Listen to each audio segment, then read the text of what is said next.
வயல், வாகனம் இவைகளை கேட்டு எடுப்பது, அவைகள்தான் சீதனம் என்ற ஒரு நிலையிலே பெரும்பான்மையானவர்கள் இருக்கின்றார்கள். அதனால் திருமணம் நடக்கின்ற போது எங்களுடைய சகோதரிடம் கேட்டால், நீங்கள் சீதனம் வாங்கவில்லையா என்று கேட்டால், இல்லை நான் ஒன்றும் வாங்கவில்லை என்று சொல்லுவார். அப்ப உங்களுடைய வீட்டுக்கு நீங்க கூட்டிக் கொண்டு வாரையலா என்று கேட்டால், இல்ல நான் வைபுட வீட்டிலான் இருக்கேன் என்று சொல்லுவார். அவருடைய கருத்து சீதனம் வாங்கவில்லை, ஆனா வைபுட வீட்டிலா நான் இருக்கேன் என்று சொல்லுவார். அப்ப இந்த வார்த்தை பெரும்பான்மையினர் சீதனம் கூடாது, சீதனம் நான் வாங்கவில்லை என்று சொல்லக்கூடிய அதிகமான சகோதரர்கள் இதை சொல்லி நான் சீதனம் வாங்காமல் இஸ்லாமிய முறைப்படி கல்யாணம் முடித்திருக்கிறேன் என்று சொல்லுகின்றார்கள். அவர்களுடைய அந்த கருத்தின்படி மனைவியினுடைய வீட்டிலே இருப்பது, மனைவியிடமிருந்து வீட்டை எடுப்பது சீதனம் இல்லை. அதனால் மௌத்து வரை மனைவிக்கு அவர்களுடைய பெற்றோரினால் கொடுக்கப்பட்ட அல்லது மனைவியுடன் உடன் பிறந்த சகோதரர்கள் கஷ்டப்பட்டு வேர்வை சிந்தி உழைத்து கட்டிய அந்த வீட்டிலே இருப்பது அது சீதனம் அல்ல, காசு வாங்குவதுதான் சீதனம் என்ற ஒரு நிலையிலே எங்களுடைய சமுதாயத்தில் அதிகமானவர்கள் நியாயப்படுத்தி தங்களுடைய செயற்பாட்டை சரி கண்டு வருகின்றார்கள். அன்பிற்குரிய சகோதரர்களே, திருமணத்திலே பெண் தரப்பு மாப்பிள்ளைக்காக, மாப்பிள்ளையின் தரப்பினருக்காக பணம் கொடுப்பது, பணத்தை அவர்கள் கேட்டுப் பெறுவது அது பிழை என்ற கொள்கையிலே எங்களில் அதிகமானவர்கள் புரிந்திருப்பதால் நான் அதை பேச தேவையில்லை. எதை இப்போது பேச வேண்டியிருக்கிறது என்றால், இந்த சமுதாயத்திலே குர்ஆனையும் ஹதீஸையும் பின்பற்ற வேண்டும் என்று சொல்லக்கூடிய பலதரப்பட்ட சகோதரர்கள், அவர்கள் தப்லீக் சகோதரர்களாக இருக்கலாம், ஜமாத் இஸ்லாமியா இருக்கலாம், அல்லது தௌஹீத்வாதிகளாக இருக்கலாம், அது எந்த தரப்பினராக இருந்தாலும் நாங்கள் சீதனம் வாங்குவதில்லை என்று சொல்லிக்கொண்டு பெண் தரப்பிடமிருந்து வீடை வாங்கி வாழ்கிறார்களே, இதுவும் சீதனம், இதுவும் தெளிவான ஹராம் என்றதைத்தான் இங்கே தெளிவுபடுத்த வேண்டிய கடமைப்பாடு இக்காலத்தில் இருந்து கொண்டிருக்கிறது.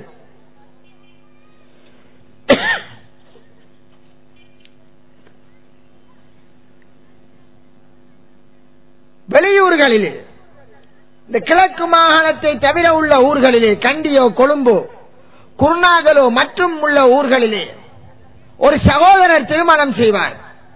திருமணம் முடிந்ததும் சில தினங்கள் தன்னுடைய தேவைக்காக அல்லது மனைவியினுடைய தேவைக்காக தன்னுடைய மனைவி இருந்த வீட்டிலே, தன்னுடைய மாமனாருடைய வீட்டிலே ஒரு சில மாதங்கள் தங்கி இருப்பார், அல்ல ஒரு சில வருடங்கள் தங்கி இருப்பார். அவருக்கும் ஒரு பிள்ளை கிடைத்தவுடன் என்ன செய்கின்றார், அவர் வீட்டொன்றை வாடகைக்கு அமைத்து அந்த வீட்டுக்கு போய்விடுகிறார், அல்லது ஒரு வீடொன்றை சொந்தமாக கட்டி எடுத்து போய்விடுகின்றார், அல்லது தன் தாயின் வீட்டுக்கு அழைத்து செல்கின்றார். இவ்வாறான ஒரு நடைமுறை இருந்து வருகிறது. பெரும்பாலும் இந்த பிரதேசங்களில் உள்ளவர்கள் இவ்வாறு செய்கின்றார்கள். தன்னுடைய மனைவியினுடைய வீட்டிலே தற்காலிகமாக தங்குவார்கள், அதனுடன் அவர்கள் சில மாதங்களில் வெளியிறங்கி விடுவார்கள். காரணம், அவர்களுக்கு நிச்சயமாக தெரியும் இந்த வீடு எனக்குரியதல்ல, என் மனைவிக்கும் சொந்தமானது அல்ல, இது என் மனைவியினுடைய தகப்பனுக்கு சொந்தமானது, இந்த வீட்டிலே எல்லோருக்கும் பங்கு இருக்கிறது, எனது மைத்துனனுக்கு எனது மதினிக்கு எல்லோருக்கும் பங்கு இருக்கிறது, என் மாமியாவுக்கும் பங்கு வரும், என் மாமனாருடைய சொத்திலிருந்து பங்கு இருக்கிறது, அதனால் தற்காலிகமாக ஏதோ குடும்பத்தான் என்ற அடிப்படையில் நான் தங்கிவிட்டு எனக்குரிய இருப்பிடத்தை என் மனைவிக்கு நான் கொடுக்க வேண்டிய, அவளை இருப்பாட்ட வேண்டிய அந்த இருப்பிடத்தை நான் அமைக்க வேண்டியது எனது கடமை என்று அங்குள்ள முஸ்லிம்கள் உணர்ந்ததால் ஒரு சில மாதங்களின் பின் அவர்கள் அங்கிருந்து வெளியிறங்குகிறார்கள். அவர்கள் யாரும் பெண் தரப்பிடமிருந்து வீடு வாங்கி அந்த வீட்டிலே அமர்ந்து அந்த வீட்டினுடைய உரிமையாளன் மாமனாரை வெளியேற்றுவது கிடையாது. இதை ஏன் சொல்கிறேன் என்றால், இன்று எங்களுடைய முஸ்லிம் சமுதாயத்திலே சீதனம் நாங்கள் வாங்கவில்லை, சும்மா டெம்பரியாக இருக்கிறோம் என்று சொல்லக்கூடிய எங்களுடைய பல சகோதரர்கள் அவர்கள் டெம்பரி என்ற பெயரால் மரண பரியந்தம் இருக்கிறார்கள். என்னென்று கேட்டால், அது மனைவியுடைய வீடுதான், எனது வீடு அல்ல, நான் தற்காலிகமாக இருக்கிறேன், எனக்கு தேவை ஏற்படுகின்ற காலங்களிலே வசதி வார காலங்களிலே நான் போவேன் என்று சொல்லிக்கொண்டு 40 வருடத்தை 50 வருடத்தை அவர் கிழவனாய் மரணிக்கும் வரை அதிலேயே கழித்து விடுகின்றார். அவர் தன் மனைவிக்கென்று அவர் செய்ய வேண்டிய அந்த கடமைப்பாடு, அவர் மீது அல்லாஹ் சுமத்தாட்டிய அந்த கடமைப்பாடையும் அவர் அப்படியே விட்டு விடுகின்றார், அதை மறந்து விடுகின்றார். சகோதரர்களே, இதனை நாம் சிந்தித்தால், இவர் இருக்கின்ற வீடு மனைவியின் வீடா என்று பார்த்தால் அது மனைவியின் வீடும் அல்ல. யாருடைய வீடாக இருக்கும்? அந்த வீடு எப்படி அந்த மனைவிக்கு வந்திருக்கும் நமது சமுதாயத்திலே என்று நாங்கள் ஆய்வு செய்கின்ற வேளையில் அது தெளிவாக ஆய்வு செய்யப்பட வேண்டிய விடயம் அல்ல, திட்ட தெளிவான விடயம். இங்கே கட்டப்படுகின்ற ஒவ்வொரு வீடுகளும் ஒன்று, ஒரு தகப்பனார் அவருடைய சொத்தில் பெரும் பகுதியினரை தனது பெண் பிள்ளைக்காக அவர் அப்படியே கொடுக்கின்றார். பெண் பிள்ளையை வாழ வைக்க வேண்டும், அவளுக்கு திருமணம் செய்வதென்றால் வீடு இருந்தால் தான் இவர்கள் திருமணம் செய்வார்கள். எனவே அவளுக்கு ஒரு வீடை நான் கட்டி கொடுத்து என் மீது கடமையாகிவிட்டது என்ற சிந்தனை அவருடைய உள்ளத்திலே வந்தால், அவர் பெண்ணுக்கு வீடு கட்டுவதை ஒரு பாரிய கடமையாக ஏற்படுத்தி அவர் கட்டுகின்றார். எந்த சொத்திலிருந்து கட்டுகிறார்? தனது ஆண் பிள்ளைகளுக்கு கொடுக்க வேண்டிய சொத்துகளையும் கொடுக்காமல் அவர்களுக்கு சேர வேண்டியதையும் சேர்த்து அதிலே போடுகின்றார். அவரினால் அவரிடத்தில் சொத்து இல்லை என்றால், அவரிடத்தில் போதுமான சொத்து இல்லை என்றால், அந்த வீடை கட்டுவதற்காக அவருடன் பிறந்த சகோதரன் அதற்காக வேண்டிய கடமையை தன் மீது சுமக்கின்றான். அந்த பெண்ணோடு பிறந்த பாவம், அவன் அந்த பெண்ணுக்காக வீடு கட்ட வேண்டிய கடமையை அவன் எடுக்கின்றான். அதற்காக தான் பல சிரமத்துக்கு மத்தியில் வெளிநாடு செல்கின்றான். வெளிநாடு சென்று கஷ்டப்பட்டு அவன் பல லட்சம் ரூபாய்களை சேர்த்து அனுப்புகின்றான். அதன் மூலமாக இந்த வீடு கட்டப்படுகிறது. இங்கு 2 பாரிய பிழை. ஒன்று தகப்பனார் செய்கின்ற பிழை, இரண்டாவது சகோதரன் செய்கின்ற பிழை. தகப்பனார் தனது சொத்தை இஸ்லாம் சொன்ன சட்டத்திற்கு மாற்றமாக குர்ஆனில் எப்படி ஒரு சொத்து பங்கிட வேண்டும் என்று சொல்லப்பட்டிருக்கிறதோ இந்த சட்டத்திற்கு மாற்றமான முறையிலே அவர் பிள்ளைகளுக்கு சொத்தை அங்கே பங்கீடு செய்கின்றார். பெண் பிள்ளைகளுக்கு அவருடைய சொத்தில் பெரும்பாலும் அப்படியே கொடுத்து முடிக்கின்றார். அல்லது முழு சொத்தையும் கொடுத்து விட்டு ஆண் பிள்ளைக்கு எதுவும் கொடுக்காமல் யாருடைய சொத்தையேனும் அவர் தேடி எடுக்கின்ற நிலைக்கு தள்ளி விடுகின்றார். அதனால் இந்த தகப்பனார் நரகவாதி ஆகின்றார். அவர் ஒரு அநியாயக்காரராக ஆகின்றார். அவர் ஒரு பாவியாக ஆகின்றார். இந்த பாவமான காரியத்திற்கு யார் பொறுப்புதாரி? இந்த பாவத்திற்கு பொறுப்புதாரி யார்?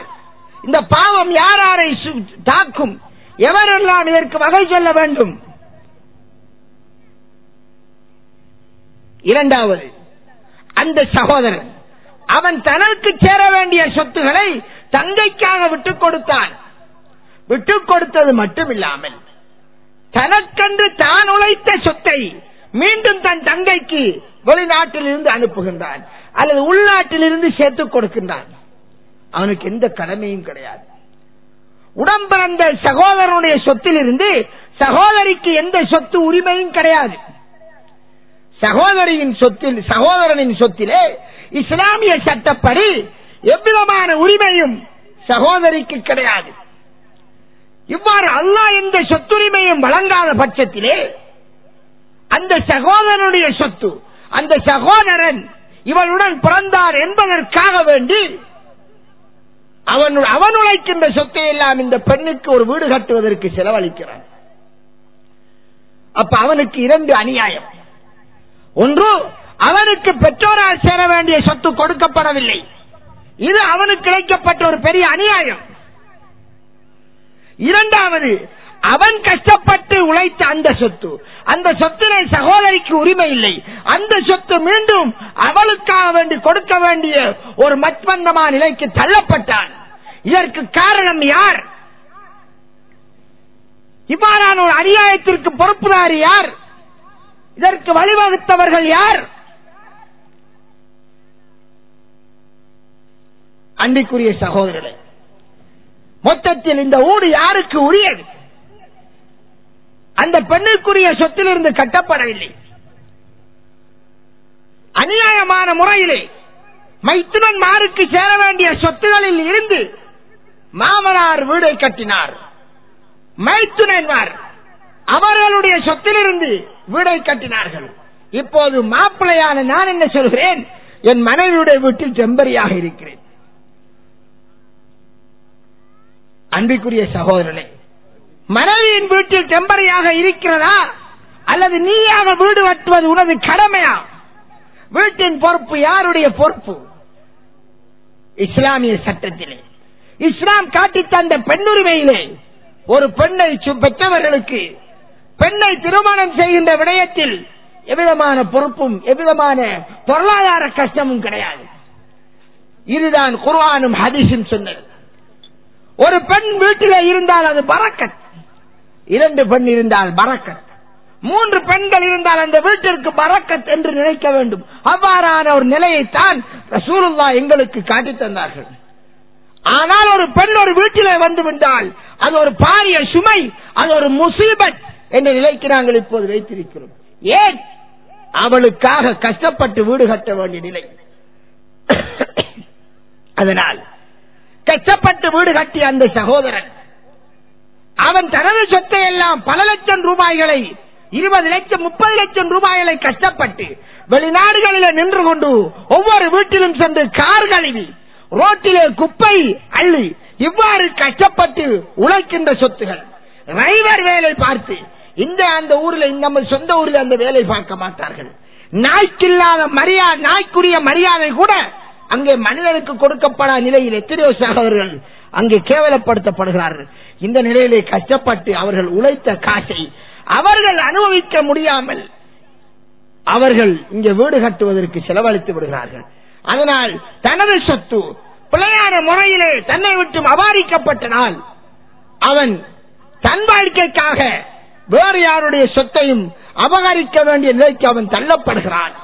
அதனால் அவன் நாட்டுக்கு வந்ததும் தன்னை போன்று எவராவது இப்படி ஊடு கட்டி வைத்திருப்பார்கள். தனது சொத்தில் அல்ல, வேறு யாருடைய சொத்திலிருந்தும் கட்டி வைத்திருப்பார்கள். எனவே அது போன்ற ஒரு நிலையை அவன் தேடி போகிறான். இதனால் இந்த பாவம் ஒன்றோடு ஒன்று பின்னி பிணைந்து போகிறது.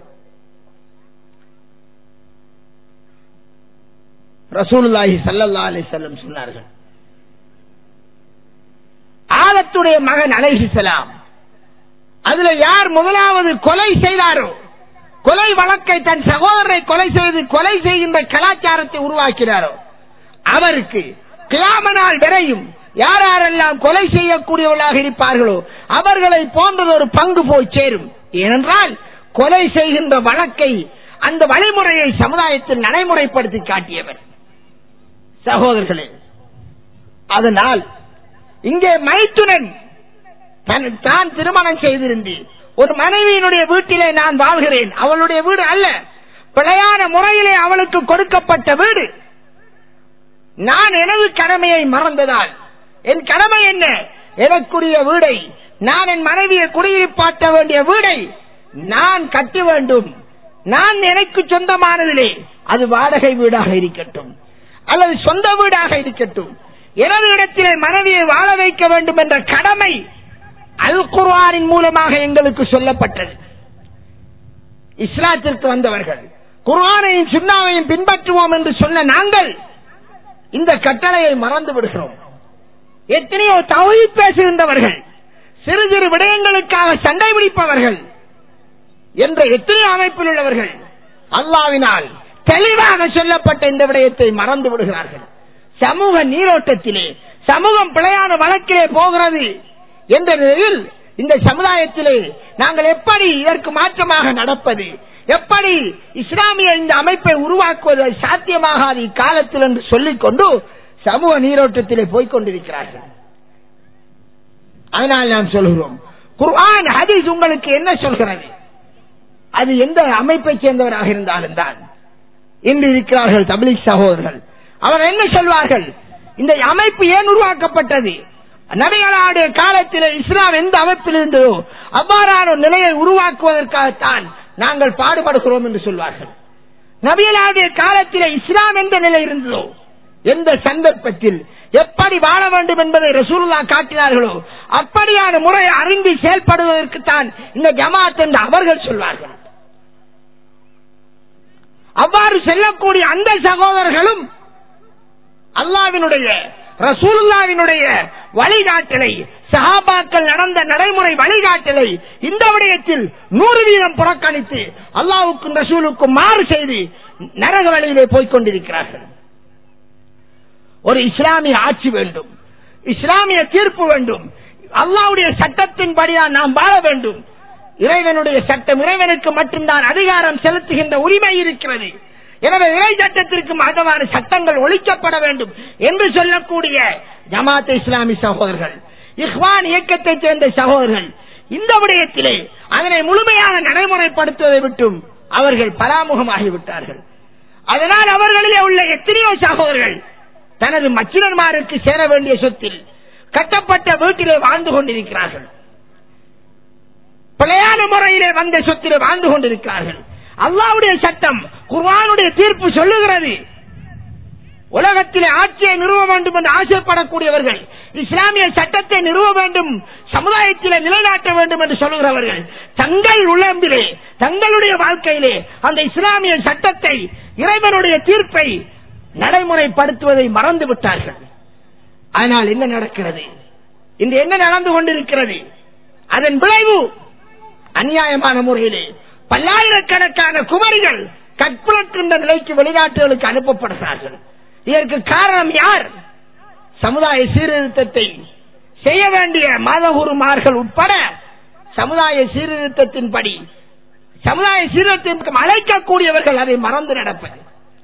இதே மாதிரி தான் அன்பிற்குரிய சகோதரர்களே, ரசூலுல்லாஹ்வின் வழிமுறைப்படியே நடப்போம், குர்ஆன் ஹதீஸ் படியே நடப்போம் என்று சொல்லக்கூடிய தௌஹீத் சகோதரர்கள் அவர்கள் இந்த வழிமுறையை மறந்து விட்டார்கள். ரசூலுல்லாஹ் சொன்னதற்கு மாற்றமாக நாங்கள் எந்த தீர்ப்பை மேற்க மாட்டோம். அது தொழுகை விடயமாக இருந்தாலும் சரி, அன்றாட வாழ்க்கையில் எந்த விடயமாக இருந்தாலும் சரி, ரசூலுல்லாஹ் 11 தொழுதால் அதற்கு பின் உமர் ரலியல்லாஹு தொழுதாலும் கூட நபிக்கு மாறு செய்ய மாட்டோம் என்று அடம்பிடிக்கக்கூடியவர்கள். அதுல எவ்வளவு பெரும் ஃபித்னா வந்தாலும் நாங்கள் அதை விட்டுக் கொடுக்க மாட்டோம், எவ்வளவு குழப்பம் வந்தாலும் உயிர் போனாலும் ரசூலுல்லாஹ்வின் ஒரு வழிமுறையை விட மாட்டோம் என்று சொல்லக்கூடிய தௌஹீத் சகோதரர்கள், உயிரை விடவும் ரசூலுல்லாஹ்வுடைய வழிமுறையை நேசிக்கிறோம் என்று சொல்லக்கூடிய தௌஹீத் சகோதரர்கள் இந்த விடயத்திலே எமது பிரதேசத்திலே அதை மறந்து விட்டார்கள். அல்லாஹ்வுடைய குர்ஆன் அழகாக பேசிக் கொண்டிருக்கிறது, அழகான முறையில் வழிகாட்டிக் கொண்டிருக்கிறது. அவர்களுக்கு எங்கே இந்த முன்மாதிரி? எல்லோரையும் தான் நாம் சாடுகிறோம். ஏன் இதை பறந்து வாழ்கிறார்கள்? அல்லாஹ்வின் அச்சம் இல்லையா? அல்லாஹ்வுடைய குர்ஆன் இதை பற்றி சொல்லவில்லையா? இஸ்லாம் என்பது வெறும் தொழுகை, நோன்பு, திக்ர் செய்தல் போன்ற சில சடங்கு சம்பிரதாய வணக்க வழிபாடுகள் மட்டுமா, அல்லது ஆட்சி செய்கின்ற விடயத்தில் மட்டுமா? இல்லை.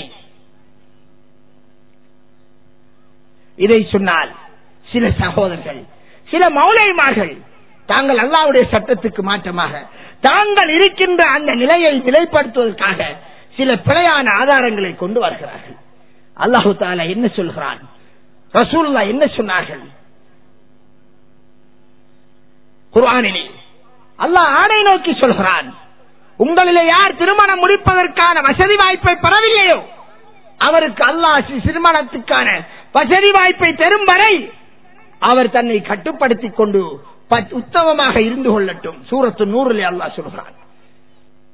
அல்லாஹ் குர்ஆனிலே சொல்கிறான், குர்ஆனின் கட்டளை ஜக்காத்தை கொடுங்கள் என்று அல்லாஹ் சொன்னான், நோன்பு பிடியுங்கள் என்று அல்லாஹ் சொன்னான், ஹஜ் செய்யுங்கள் என்று அல்லாஹ் சொன்னான்.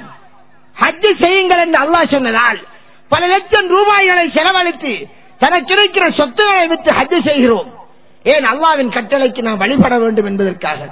இதே அல்லாஹ் சொல்கிறான், உங்களில் யாருக்கு திருமணம் செய்வதற்கான வாய்ப்பு பெறவில்லையோ ஆடவர்களை நோக்கி சொல்லப்படுகிறது, அதற்கான பொருளாதார பலம் இல்லையோ அல்லாஹ் அந்த பொருளாதார பலத்தை தரும் வரை அவர் பொறுமையாக இருந்து கொள்ளட்டும். ரசூலுல்லாஹ் சொன்னார்கள், ஏ வாலிபர்களே, குமரிகளை என்று கூப்பிடவில்லை. ஏ வாலிபர்களே, ஆண்களை விழிக்கிறார்கள். உங்களை திருமணம் முடிக்க சக்தி பெற்றவர். அந்த சக்தி என்ன? மனைவி திருமணம் செய்தால் அவளுக்கு முதலாவது இருப்பதற்கான இருப்பிடத்தை ஏற்படுத்தி கொடுப்பது அவருடைய கடமை. அவளுக்கு உணவு கொடுக்க வேண்டும். நீ உண்ணுவதை போன்று அவளுக்கு உணவு கொடுக்க வேண்டும்.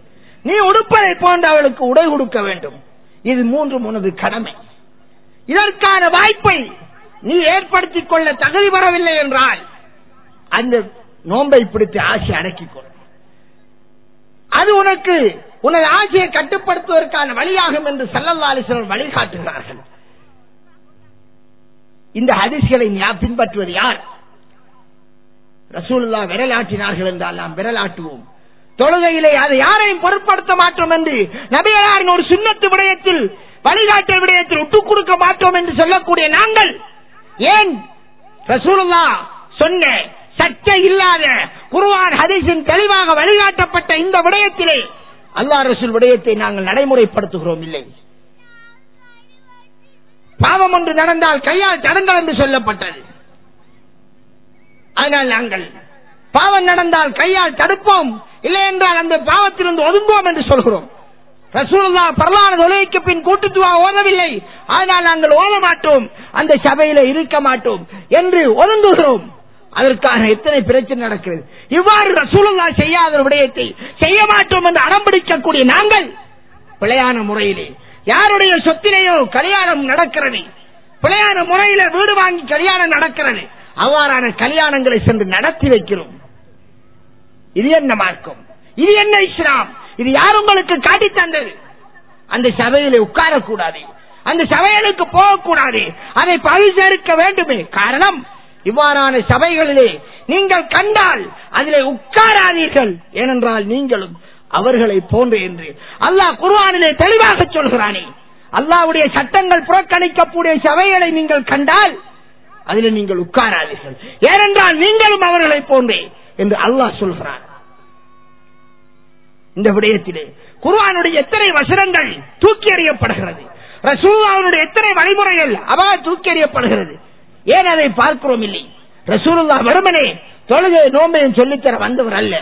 ஒரு முஸ்லிம் சமுதாயம் மட்டுமல்ல, முழு மனித சமுதாயத்திற்கும் நிம்மதியான ஒரு வாழ்க்கை திட்டத்தை காட்டித்தர வந்தவர். அவருடைய கருத்தின் அடிப்படையில் அல்ல, படைத்த ரப்பு காட்டித்தந்த முறை.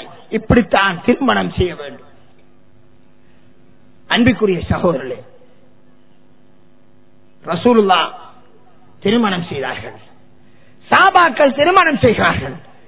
எப்படி? குர்ஆனினுடைய வழிகாட்டலின்படி. அல்லாஹ் இவ்வாறு சொல்கிறான், அர்ரிஜாலு கவ்வாமூன அலன் நிஸா, ஆண்கள் பெண்களை நிர்வாகம் செய்பவர்கள். ஏன் தெரியுமா? இரண்டு காரணத்தை சொல்கிறான். அதிலே ஒன்று, ஆடவரை பெண்ணை விட ஆடவரை சக்தி மேன்மையாக்கி படைத்திருக்கிறான். பலத்தினால், உடல் பலத்தினால், தொழில் செய்யக்கூடிய ஆற்றலினால், வெவ்வேறுபட்ட விடயங்களில் ஆண் சக்தி உயர்வானவன். அது இறைவன் இயற்கையாக ஒரு படைப்பின் அமைப்பிலே சொன்னது. பெண்ணை பொறுத்தவரை இரவு நேரத்திலே தனியாக செல்ல முடியாது, பயந்துடுவாள். ஆண் எங்கேயும் போகலாம். ஒரு பெண் விரும்பிய விரும்பாமலோ அவள் வருத்தப்பட்டே தீருவாள் மாதாந்தம். அதனால் அவள் தொழிலுக்கு ஒவ்வொரு நாளும் செல்ல முடியாது. அவள் நோய்வாய்ப்பட்டு தீரக்கூடிய நிலை. அவள் வயிற்றிலே பிள்ளையை சுமந்தாள் 4 மாதம் அவள் வாந்தி எடுத்துக் கொண்டே இருப்பாள். அதனால் அவள் ஆணை போன்று இருக்க முடியாது. ஆனால் மனைவிக்கு பிள்ளையை, மனைவன் மூலமாக மனைவிக்கு பிள்ளை உண்டாகிவிட்டாலும் அவன் தாராளமாக 50 பேருக்கு 100 பேருக்கு அவனால் பிள்ளை ஏற்பட்டாலும் கூட அவனில் எந்த குறையும் வருவது கிடையாது. அவனால் எந்த குறையும் வருவது கிடையாது. எந்த காட்டுக்குள்ளும் எங்கேயும் அவன் தொழிலுக்கு போகலாம். அதற்கான அவனுடைய கற்புக்கு ஆபத்து வருவது கிடையாது. இந்த நிலை இப்படி எத்தனையோ விடயங்களில் அல்லாஹ் அவனை சிறப்பாக்கி வைத்திருக்கிறான். இயற்கை அமைப்பிலே. அதனால் அந்த பெண்ணினுடைய பலவீனமான நோய்வாய்ப்படக்கூடிய பல கஷ்டங்கள் தாங்கக்கூடிய அந்த பெண்ணினுடைய செலவினங்களை இவன் பொறுப்பெடுக்க வேண்டும் என்பதை சுமத்தாட்டி தொடர்ந்து சொல்கிறான். ஏன் ஆண்கள் பெண்களை நிர்வாகம் செய்கிறார்கள் தெரியுமா? வபிமா அன்பகு மின் அம்பாலிஹிம். ஆண்கள் அவர்களுடைய சொத்திலிருந்து பெண்களுக்கு செலவழிக்கிறார்கள்.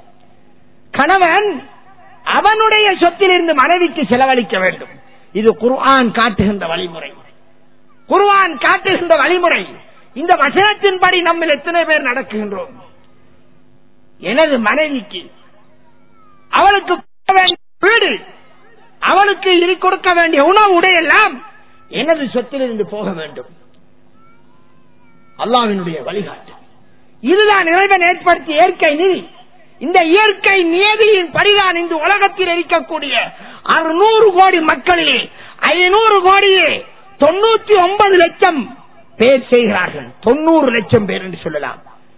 இந்த வடகிழக்கில் இருக்கக்கூடிய 10 லட்சம் அல்லது 20 லட்சம் என்றால் இவர்களை தவிர உலகத்தில் இருக்கக்கூடிய கிறிஸ்டியர்களாக இருந்தாலும் சரி, பௌத்தர்களாக இருந்தாலும் சரி, சைனா, ஜப்பான், தாய்லாந்து போன்ற நாடுகள் இருக்கக்கூடிய பௌத்தர்களாக இருந்தாலும் சரி, கியூபா போன்ற நாடுகள் இருக்கக்கூடிய நாசியர்களாக இருந்தாலும் சரி, யூதர்களாக இஸ்லாமில் இருக்கக்கூடிய யூதர்களாக இருந்தாலும் சரி, உலகத்தில் பெரும்பான்மையா இருக்கக்கூடிய கிறிஸ்டிய சமுதாயமாக இருந்தாலும் சரி, அதை அடுத்திருக்கக்கூடிய முஸ்லிம் டோட்டல் சமூகம் அவ்வளவு பேரும் செய்கின்ற முறை அதுதான் இறைவன் அடிப்படையில் வைத்த முறை. ஒருவன் ஆண் திருமணம் செய்தால் பெண்ணை தன்னிடத்தில் கொண்டு வருகிறான், தன்னுடைய கஸ்டடியில வைத்திருப்பான், அவனை செலவனைத்தையும் பொறுப்படுப்பான். ஆனால் நாங்கள் குர்ஆனும் ஹதீஸும் அதை தெளிவாக எடுத்துச் சொல்லி இருக்க, அல்லாஹ்வினுடைய அரசியல் சாசனம் மனித வாழ்க்கையின் சட்டதிட்ட வடிவமாக அமைத்திருக்க, யாராலும் கியாம நாள் வரை உள்ள மனிதன்மாரினாலும் அல்லாஹ்வின் சட்டம் மாறாது என்ற அமைப்பில் இறைவன் வழிகாட்டி இருக்க, நாங்கள் முற்றுமுழுதாக மாறு செய்கிறோம். எங்களுக்கு திருமணம் முடிக்க வேண்டும் என்ற ஆசை வந்து விட்டால் ஆம்பளை திருமணம் செய்து கொள்ளலாம். ஏனென்றால் அவருக்கு எவ்வளவு ஒருத்தி ஊடுகட்டி இருப்பாள். ஒரு பெண் ஆண் செய்ய வேண்டிய கடமையை, கணவனாக வர வேண்டிய செய்ய வேண்டிய கடமையை செய்யாததன் காரணமாக அந்த பெண்ணை பெற்றவர்கள், இந்த பெண் தான் திருமணம் இல்லாமல் கஷ்டப்படுவதை தாங்கிக் கொண்டிருக்க முடியாத நிலையில் அவளுக்கு ஒரு திருமணத்தை செய்விக்க வேண்டும் என்று அவர்கள் வீடு கட்ட நினைக்கிறார்கள். அதனால் பலருடைய உரிமைகள் பறிக்கப்படுகிறது. அல்லாஹ் தெளிவாக சொல்கிறான், தலாக் சொல்லப்பட்ட பெண்ணாக இருந்தாலும், தலாக் சொல்லப்பட்ட பெண்ணாக இருந்தாலும், என் மனைவியை நான் தலாக் சொல்லிவிட்டேன் என்று வைத்துக் கொள்வோம், அவள் எங்கே இத்தா இருப்பது? அல்லாஹ் என்ன சொல்கிறான்?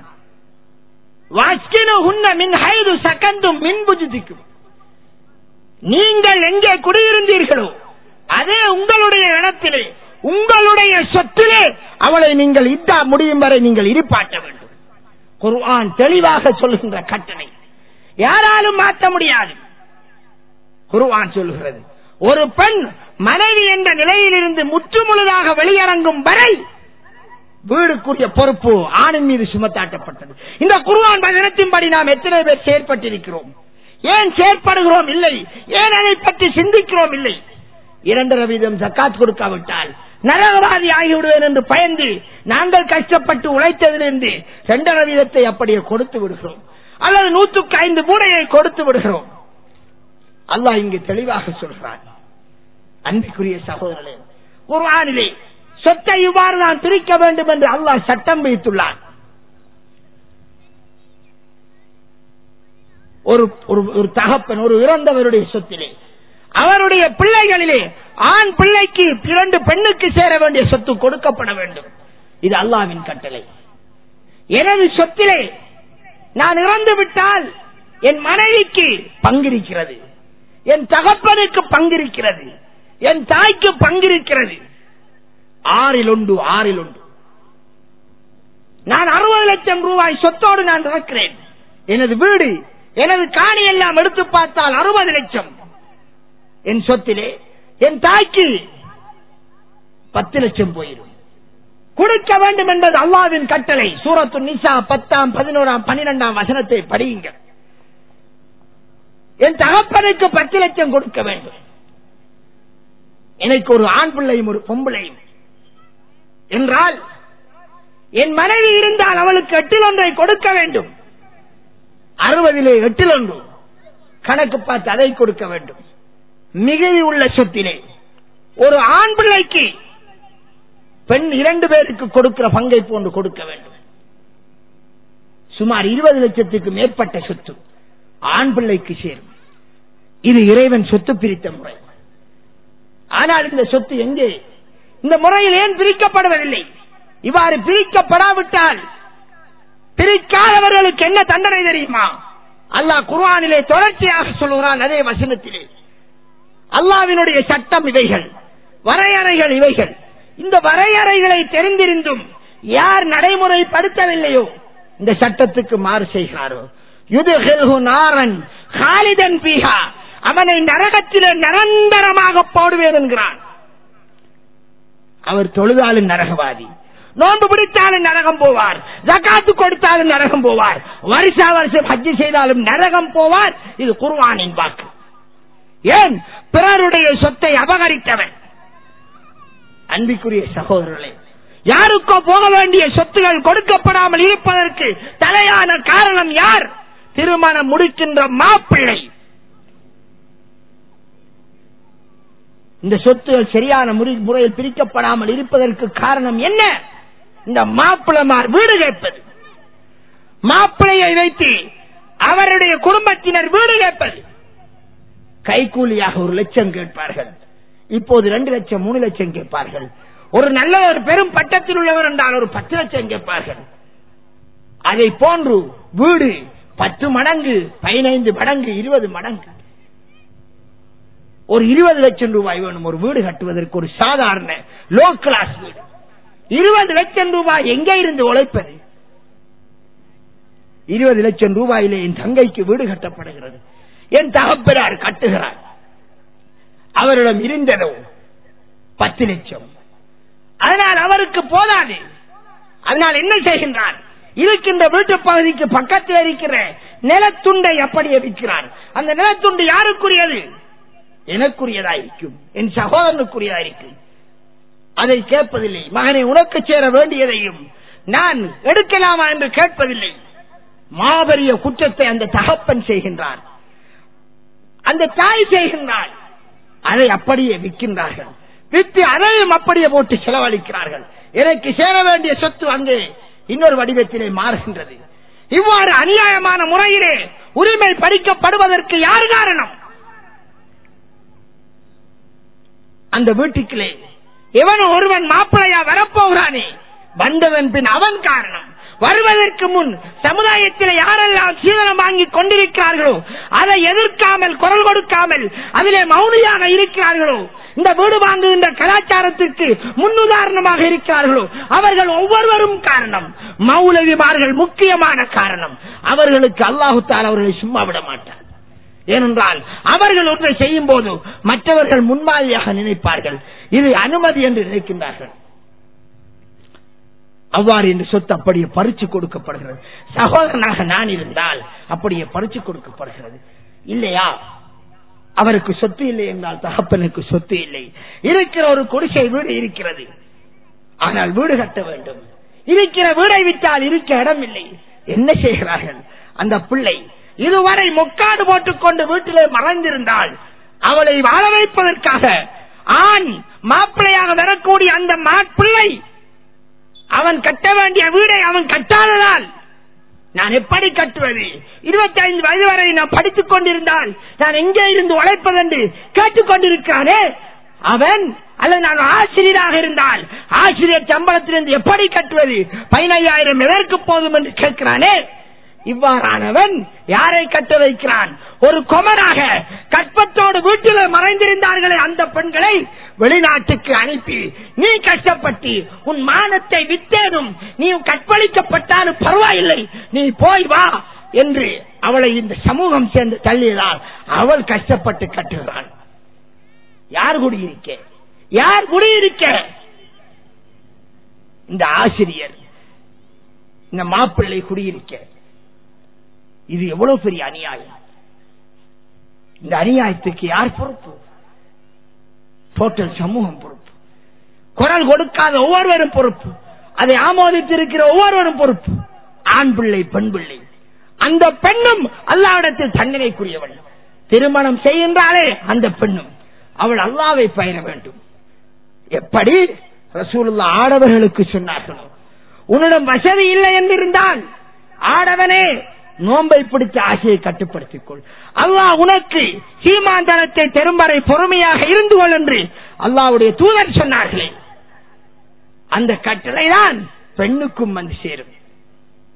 உன்னை திருமணம் செய்வதற்கு ஒருவன் பெறவில்லை, அல்லாஹ்வை பயன்படுவன் பெறவில்லை என்பதற்காக இன்னொருவனுக்கு சேர வேண்டிய சொத்தை நீ அபகரிக்க முடியாது. உன் சகோதரனுக்கு சேர வேண்டிய சொத்தில் உனக்கு உரிமை கிடையாது. அது உரிமை வர வேண்டிய வரக்கூடிய சில கட்டங்கள் இருக்கிறது. அது இதுவல்ல. அவள் அல்லாஹ்வை பயிர வேண்டும். என் தகப்பன் மூலமான சொத்திலே யாராருக்கெல்லாம் சொத்து சேர வேண்டியிருக்க, நான் மட்டும் அதிலே வாழ முடியாது என்று அவள் நிற்க வேண்டும் ஒத்த காலிலே. அவனுடைய மனைவி நின்றார்கள். அல்லாஹ் குர்ஆனில் ஒரு பெண்ணைத்தான் மூமின்களுக்கு உதாரணமாக சொல்லுகிறான். ஒரு பிராவுன் என்ற கொடுங்கோல் மன்னன், தங்க கட்டிலே படுத்து உறங்கிய மன்னன், அவனுடைய மனைவி அல்லாஹ்வை ரசூலை ஏற்றுக்கொண்டதற்காக முழு உலகத்தை இழக்கிறாள், ஆசாபாசத்தை இழக்கிறாள். தான் ஒரு முன்மாதிரி பெண்ணாக அங்கு இருந்தால் அவளை அல்லாஹு தஆலா சுட்டி காட்டுகிறான். இப்படித்தான் ஒரு ஆணும் பெண்ணும் இருக்க வேண்டும். அந்த பெண்ணின் உதாரணம் இந்த பெண்ணுக்கும் அது பொருந்தும். அதனால் தான் அன்று நடந்ததை இன்று சொல்கிறான். எதற்காக? இவர்களை போன்று நீங்களும் இருங்கள். தான் வாழ வேண்டும் என்பதற்காக யாராருக்கோ சேர வேண்டிய சொத்துக்களை அவள் எடுக்க முடியாது. அதை எடுத்து இன்னொருவன் அனுபவிக்க கொடுக்க முடியாது. அங்கே இருந்து கொண்டு கஷ்டப்பட்டு உழைக்கிறான். அவன் உழைத்த தனது சகோதரன் உழைத்த சொத்திலே இங்கே ஒருவர் மோட்டார் பைக்கில் வாங்கி கேட்க வருவார். மாப்பிள்ளை மோட்டார் பைக்கில் ஹீரோ ஹோண்டா அல்லது புதுசா வருகின்ற டிஸ்கவரி, இப்படி ஒவ்வொன்றிலே கேட்டு வருகிறாரே, இவர்கள் கொள்ளைக்காரர்கள், பகல் கொள்ளைக்காரர்கள், தூக்கிலேற்றப்பட வேண்டியவர்கள் என்று சொல்ல வேண்டும். வழிப்பறி கொள்ளைக்காரர்கள். என்ன நடந்து கொண்டிருக்கிறது சமுதாயத்திலே? ஒருவன், ஒரு பசித்த ஒருவன், பசி தாங்க முடியாமல் ஒரு பிச்சைக்காரன் ஒருவருடைய வீட்டிலே குசினிக்குள்ளே உழுவட்டு விட்டான். கிச்சனிலே உளுந்து உழுவட்டி அவன் ஏதோ ஒன்று 4 துண்டை வீட்டுக்காரருக்கு செல்லாமல் எடுத்து விட்டான். அந்த பிச்சைக்காரன் என்று பார்க்காமல் கள்ளன் என்று கூடி அடிப்பார்களை வீட்டுக்காரர்கள். அவன் கள்ளன், இவன் யார்? இவன் யார்? எவ்வளவு பெரிய பயங்கர கொடுமை நடக்கிறது. எத்தனை பேருக்கு சேர வேண்டிய சொத்தை இவன் அபகரிக்கிறானே. அல்லாஹ்வுக்கு பயராமல் நான் கஷ்டப்பட்டு உழைத்த சொத்திலிருந்து ஜகாத்தை கொடுக்க வேண்டும், ஏழைகளுக்கு என்று இறைவன் ஒரு அபகரிக்கிறானே. அல்லாஹ்வுக்கு பயராமல் நான் கஷ்டப்பட்டு உழைத்த சொத்திலிருந்து ஜகாத்தை சொத்திலே தந்து விட்டான், அதை நான் கொடுக்காவிட்டால் அது மறுமை நாளையிலே பாம்பு வடிவில் நின்று என்னை பார்த்து கொத்தும், நரகத்தில் இருந்து கொண்டு கொத்தும் என்று அல்லாஹ் சொல்கிறானே. அதற்கு பயந்து நான் ஜகாத்தை கொடுக்கக்கூடிய நான் மச்சினன்மாருக்கு சேர வேண்டிய சொத்திலிருந்து கட்டப்பட்ட வீட்டிலே நீ வீடு கட்டாததால் உணவு வீட்டை நீ பொறுப்பெடுக்காதால் மச்சினன் இன்னொருவருடைய வீட்டிலே போயிருக்கிறான். ஏன்? அவனுடைய சொத்து உன் கையிலே இருக்கிறது, அவனுக்கு கொடுக்க வேண்டிய நீ கொடுக்க வேண்டும். அப்போது அவன் அங்கே வருவான். உன் மனைவியை நீ பொறுக்க எடுக்க வேண்டும். யாராருக்கு எது சேர வேண்டும் அவ்வாறு கொடுக்க வேண்டும். இல்லையா? மறுமையிலே உனது தண்டனை எப்படி இருக்கும்? நரகத்தில் நீ தாங்குவையா? உன் தொழுகை, நோன்பு, ஜகாத் யாருக்கு போய் சேரும்? எவன் அநியாயம் இழைக்கப்பட்டான் அவனுக்கு போய் சேர்ந்து விடும். அல்லாஹ் தெளிவாக சொல்கிறான். அன்பிற்குரிய சகோதரர்களே, குர்ஆனினுடைய வழிகாட்டல் இஸ்லாம் அதைத்தான் சொல்லுகின்றது. ரசூலுல்லாஹி ஸல்லல்லாஹு அலைஹி வஸல்லம் அவர்களுடைய சமூகத்திலே ஒரு பெண் வருகிறாள். அல்லாஹ்வுடைய தூதரே, என் கணவனார் என்னை தலாக் சொல்லிவிட்டார், 3 தலாக்கு முடிந்து விட்டது. என் கணவனார் 3 தலாக்கும் சொல்லிவிட்டார். இப்போது என்னை அவருடைய வீட்டில் இருக்க சபைக்கு போகின்றது. 3 தலாக் சொல்லப்பட்டால் அந்த பெண்ணுக்குரிய சட்டம் என்ன? அங்கே வருகிறது. 1 தலாக் சொல்லப்பட்டால் கணவன் தான் அவனுடைய இடத்திலே, 1 தலாக் சொல்லப்பட்டால் 2 தலாக் சொல்லப்பட்டால் வீட்டிலே அவனுடைய சொத்திலே இருப்பாட்ட வேண்டும். காரணம், அவள் மனைவி என்ற ஸ்தானத்திலிருந்து முழுமையாக வெளியிறங்கவில்லை. அவளை மீட்டி எடுப்பதற்கான சந்தர்ப்பம் எனக்கு இருக்கிறது. அதனால் அவளை முழுசாக வெளியேற்றி விட வேண்டாம். அவளும் உங்களுடைய வீடுகள் இருந்து வெளியிறங்க வேண்டாம் என்று அல்லாஹ் சொல்கிறான். வெளியிறக்காதீர்கள், உங்களுடைய வீட்டுகளை விட்டு வெளியிறக்காதீர்கள். இங்கே 3 தலாக் சொல்லப்பட்ட பெண் ரசூலுல்லாஹ்விடம் வந்து கேட்கிறாள், என்னை வெளியேற்றி விட்டார், நான் இங்கே இதா இருப்பேன். ரசூலுல்லாஹ் சொன்னார்கள், 3 தலாக் சொல்லப்பட்ட பெண்ணுக்கு வீடு கொடுப்பது கணவன் மீது கடமை இல்லை. தெளிவாக வந்த ஹதீஸ். அதனால் நீ இன்னாருடைய இடத்திலே இருந்து கொள்ளிந்தா உன்னை பொறுப்படுத்தால் உனக்கு வீடு தருகின்றது 3 தலாக்கிற்கு முன்னர் தான். தெளிவாக வந்த விஷயங்கள். இதை சொல்ல போனால் என்ன சொல்கிறார்கள், ரசூலுல்லாஹ் ஹதீஜா நாயகிற வீட்டிலே வாழ்ந்தார்களாம். உனக்கு யார் சொன்னார் இந்த பொய்யான ஹதீஸை? எவன் அந்த பொய்யன்? ரசூலுல்லாஹ் ஹதீஜா நாயுடைய சொத்திலே வாழ்ந்தார்கள் என்று உனது ஆசையை நீ தீர்த்துக் கொள்வதற்காக அன்பு நபியினுடைய புனித தன்மையிலே கலங்கமான முறையிலே சுமத்தாட்டுகிறாயே, இவ்வாறான பொய்யான ஹதீஸ்களை ஏன் கட்டவிழ்த்து விடுகிறீர்கள்? ஹதீஜா நாயின் சொத்திலே வாழ்ந்தார்கள், அவருடைய வீட்டிலே நாம் வாழ்ந்தார்கள் என்று ஒரு வாதத்திற்கு வாழ்ந்திருந்தாலும் குர்ஆனுடைய சட்டங்கள் இறங்குவதற்கு முன்னர் அவர்களுடைய வாழ்க்கை, மக்காவிலே இஸ்லாமிய குடும்ப வாழ்க்கையின் சட்டங்கள் இல்லை. ஒரு வாதத்திற்கு சொல்கிறேன், அப்படி ரசூலுல்லாஹ் இருந்ததும் இல்லை. பாத்திமா நாயகி ரலியல்லாஹு அன்ஹா அவர்களுடைய வீட்டிலே தான் அலி அவர்கள் இருந்தார்கள். ரசூலுல்லாஹ் சீதனம் கொடுத்தார்கள் என்று ஆதாரமற்ற செய்திகளை வைத்து தைரியமாக சொல்கிறார்கள். அவர்கள் அல்லாஹ்வை பயரக்கூடாதா? யார் சொல்கிறார்கள்? குர்ஆனையும் ஹதீஸையும் தான் பின்பற்ற வேண்டும் என்று சொல்லக்கூடிய சகோதரர்கள் தான் பொஞ்சாலியின் வீட்டை திருப்பி கொடுப்பதற்கு விருப்பம் இல்லாதால் தன்னை தோதுக்காக இங்கே எல்லாம் புராண கதைகளை தேடுகிறார்கள். யார் சொன்னது? ரசூலுல்லாஹ் ஆயிஷா நாயின் வீட்டிலே தான் இருந்தார்களா? ஆயிஷாவின் வீட்டுக்கு ரசூலுல்லாஹ் போனார்கள் என்று வருகிறதே, அதே ஆயிஷாவினுடைய வீட்டிலே இருந்தார்கள் என்றால் ஆயிஷா நாயுடைய வீடுதான் அது. நபியலாரும் சீதனம் வாங்கினார்கள், பொன்னிடம் வீடு வாங்கினார்கள். இன்னா லில்லாஹி வ இன்னா இலைஹி ராஜிஊன். நடப்பாவி, உனக்கு ஆகுமாடா? குர்ஆன் தெரியாதா? ஹதீஸ் தெரியாது? அரபு நடை தெரியாது? தெரியாத அலிபாரான அபாண்டங்களை சுமத்தாட்டுகிறாய். அல்லாஹ்வை பயந்து கொள். நபிகளார் ஸல்லல்லாஹு அலைஹி வஸல்லம் அது அவர்களுடைய வீடு. அல்லாஹ் குர்ஆனிலே சொல்கிறான், ஏ ஈமான் கொண்டவர்களே, லா ததுகுலு புயூத்தன் நபி ஹத்தா யூதன லக்கும். நபிகளாருடைய வீடுகளிலே நீங்கள் நுழையாதீர்கள், உங்களுக்கு அனுமதி வழங்கப்படும் வரை. ரசூலுல்லாஹ்வினுடைய வீடுகளிலே நீங்கள் நுழையாதீர்கள், உங்களுக்கு அனுமதி வழங்கப்படும் வரை. என்றால் யாருடைய வீடு? ரசூலுல்லாஹ்வுடைய வீடு. என்றாலும் அவருக்கு பல மனைவியர்கள். அதனால் ஒரு வீட்டிலே ஆயிஷா, ஒரு வீட்டிலே ஹப்ஸா, ஒரு வீட்டிலே சஃபியா. இப்போது ரசூலுல்லாஹ் தனது வீட்டுக்கு போகிறார்கள் என்றால் கேள்வி வரும், யார் இருக்கின்ற வீட்டுக்கு போகிறார்கள்? ஹப்ஸா குடியிருக்கும் அவருடைய வீடா? சஃபியா குடியிருக்கும் அவருடைய வீடா? ஆயிஷா குடியிருக்கும் அவருடைய வீடா என்று கேள்வி வரும் அல்லவா? அதற்காக சொல்லப்பட்டதுதான் ஆயிஷாவின் வீடு. வீடு யாருடையது? ரசூலுல்லாஹ்வின் வீடு. உரிமை என்ற அடிப்படையில் ரசூலுல்லாஹ்வுடன் நினைத்து கூறப்படுகிறது, குடியிருக்கிறார் என்ற அடிப்படையில் ஆயிஷாவுடன் நினைத்து கூறப்படுகிறது. இது சாதாரணமாக எல்லா பாஷையிலும் உள்ளது. இப்போது இங்கே சீதனம் வாங்கிய புருஷன்மார் இருப்பீர்கள், உங்கள் மனைவியரின் வீட்டுக்கு போவீர்கள். அப்போது ஒரு சகோதரர் கேட்பா, எங்க போறேன்? இந்த மனைவி வீட்டுக்கு போறேன்னு நீங்க சொல்லலா? என்ன அழகாக வாய்வு சாமி, இந்த வீட்டுக்கு போறேன் என்று சொல்லேன். உங்க ஊடன் எப்ப வழங்கும்? இரவு ஒரு சண்டை வந்தால், சண்டை முத்தினால் சொல்லுவாள், என்ன விட்டு போட்டு உங்களை விட்ட போறானே, தேவலாட்டி விட்டு விட்டு வெளியிறங்கலாம்பாள். சில நேரம் ஆத்திரம் வந்தால் தூக்குவாள், வார்த்தடியை எடுக்கிறாள், தும்புக்கட்டை போறான் நாயகங்கால். அப்ப நீ ரோஷம் பறந்து வெளியிறங்குறாயே. அப்ப இப்ப இரவு தான் உங்களோட வீடு என்று சொன்னேன், இரவு உங்களோட வீடு என்று சென்னையில் விடிஞ்சோன்னு உம்மாட விட்டு நிக்கல், ஏனென்று அவள் விரசி விட்டாள். இதென்ன உண்ட வீடு? இதுதான் உங்களோட வீடுண்டான். அது உங்களோட வீடு அல்ல, நீ கட்டிய வீடு அல்ல, நீ குடியிருக்கும் வீடு, தற்செயலாக குடியிருக்கும் வீடை. நீ படிக்கிறாய் ஒரு பாடசாலை, ஒரு பாடசாலையை படிப்பாய்.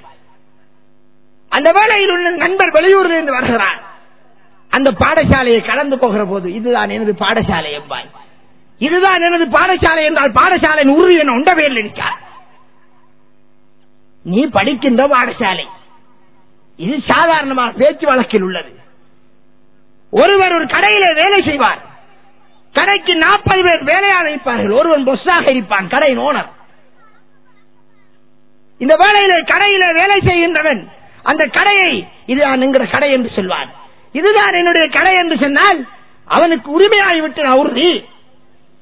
என்ன சகோதரர்களே, எல்லா பாசையிலும் சாதாரணமாக உள்ள விடயம். நீங்கள் பொன்ஜாதிர வீட்டில் குடியிருக்கிற போது எந்த ஊர் என்று சொல்லையிலே கூச்சம் இல்லாமல் அது எப்ப உறுதி எடுத்துக்குவாங்க செல்லக்கு வழங்குதானே. உங்களோட ஊர் என்று சொல்ல உறுதியை கொண்டு வாங்கண்டால் நான் கேட்கிறேன். நான் எனக்கு ஒரு சொன்னால் இது நம்மளோட வீடுண்டா உங்களோட சொந்த வீடான்னு நான் கேட்கிறேன். யாரு சொன்னாலும் நான் கேட்பேன். இல்ல உங்களோட மனைவியிட வீடான்னு கேட்பேன். அவருக்கு வழங்கப்படுத்தணும். மனைவியிட சொத்தும் அல்ல, மச்சினம் மாறவும் அல்லது மாமனாருடைய சொத்து அல்லது மச்சினையும் இல்ல மாமனாருடையும் இல்ல. இந்த வீட்டில அந்த பெண் இருக்கிறாளே, அந்த பெண்ணினுடைய சகோதரன் ஒரு கவர்மெண்ட் ஜாப் உள்ளவராக இருப்பார். அவரை இன்னொரு இடத்திலிருந்து மாப்பிள்ளை கேட்டு வருவார்கள். கேட்டு வந்தால் இவர் சொல்லுவார், எங்க வீட்டு ஒரு தங்கச்சி இருக்கா, ஒரு சிஸ்டர் இருக்கா, 30 வயசாயிட்டு அல்லது எத்தனையோ குமர் பிள்ளையா இருக்கா, கல்யாணம் முடிச்சு கொடுக்கணும், இவரை உங்களுக்கு தர முடியாது, ஏனென்றால் தந்தால் இந்த பிள்ளை வாழ வைக்க முடியாது என்று சொல்லுவார்கள். எதற்காக? இந்த பிள்ளைக்கு நீங்க ஊடு கட்டுவீர்கள் என்றால் எங்கட மகனை உங்களுக்கு தரும் என்று சொன்னால் யாருடைய சொத்திலிருந்து ஊடு கட்டப்படுகிறது? யாருடைய சொத்திலிருந்து அந்த வீடு கட்டப்படப்போகிறது? உனது மச்சினனுடைய சொத்திலிருந்து. சுபஹானல்லாஹ். யாருடைய சொத்து? உனது மச்சினன். நீ எந்த ஊர் என்று சொன்னாயே அந்த உண்ட வீடு அது உனது வீடு அல்ல, உனது மச்சினன் வீடு அல்ல, உன் மாமனாரின் வீடு அல்ல, உங்க மாமியார வீடு அல்ல, உன்னை சேர்ந்தவன் வீடு அல்ல. உனது மச்சினன் எங்க போய் கல்யாணம் செய்திருக்கானோ அந்த வீட்டுக்காரன் அவன் உழைச்ச சொத்து, அதிலிருந்து வீடு கட்டப்பட்டது. மறுமையிலே நீ செய்கின்ற நோன்பு, ஹஜ்ஜி, ஜகாத்து இவைகளை எல்லாம் அப்படியே டோட்டலாக கொடுத்து போட்டு தஹஜ்ஜத்தோடு துஆ கேட்கிறாயா, கொடு நன்மை. யாருக்கு? அது அங்க போனா விளங்கும். உங்களோட தட்டுகள் எல்லாம் காலியா பேத்திடும். அன்றைக்குரிய சகோதரர்கள், இது நடக்கிறது மாபெரிய அநியாயம்.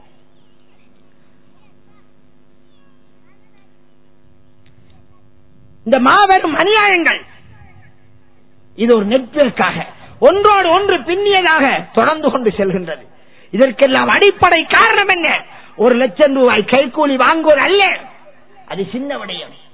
வெளியூர்களிலே இந்த கலாச்சாரம் இருக்கிறது, கைக்கூலி என்ற கலாச்சாரம் சற்று இருக்கிறது.